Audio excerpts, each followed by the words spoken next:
Welcome. If you want to get iOS launcher in your Nokia 8.1, for the first you have to go for the Play Store and download the launcher that you want. So let's go Play Store, click search pool, type iOS launcher. And right now we have to select application from the Lutin developer.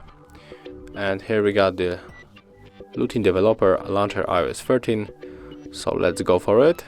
Click install.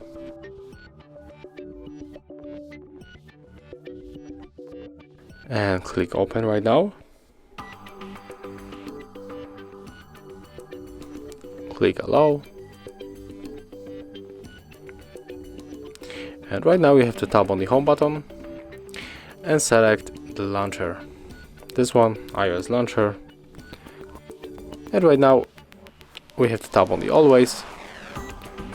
Then we got it on this notification, and right now it's loading all of the data, and as you can see, that's how our launcher has changed. We can add here the widget and also add here some widgets. Go back, we have to grant the permission to work properly, so go for the permissions, select calendar, click allow, and do the same on the phone. And as you can see, it's working. So that's how you can get it. Thank you guys for watching. Leave thumbs ups, comments and subscribe to our channel.